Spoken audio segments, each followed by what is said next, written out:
کام جب کوئی انسان اس دنیا سے چلا جاتا ہے تو اکثر دیکھا گیا ہے جن لوگوں کو اس سے اختلاف ہوتا ہے، ناراض ہوتے ہیں، اس کی خوشیاں اور غم میں شریک نہیں ہوتے، وہ بڑا زار و قطار ہوتے ہیں اور ساتھ یہ کہتے ہیں کہ مجھ سے غلطی ہو گئی۔ خدا کے بندو، زندگی میں ہی صلح کرنا سیکھو، زندگی میں ہی ملنا سیکھو اور ایک دوسرے کی خوشیاں اور غم کو اپنا خوشیاں اور اپنے غم سمجھو۔ جن نعتوں اور رشتوں سے چھٹکارا نہیں ہوتا ان سے چھٹکارا حاصل کرنے کی کوشش کیوں کرتے ہو؟ جن لوگوں کو دیکھ کر آپ خوش ہوتے ہیں ان لوگوں کو آپ کیوں نہیں ملتے؟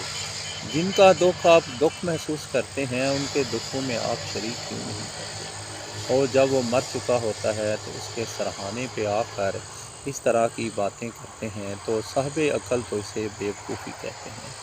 اور عقل مند اور دانا لوگ جب انسان کا اس دنیا میں جانے کا وقت آتا ہے اور اگر موقع مل جائے، مثلاً اگر وہ بیمار ہے تو اس کی عیادت کے ذریعے صلح کرتے ہیں، وہ لوگ بہترین لوگ ہیں۔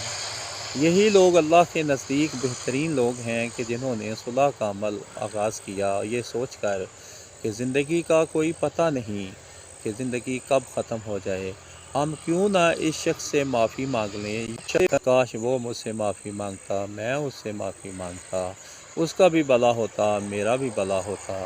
لیکن دکھ سے کہنا پڑتا ہے انسان اپنی عقل سے کام نہیں لیتا، ضد اور انا پہ قائم رہتا ہے اور اتنے بڑے سانحے سے گزر جاتا ہے۔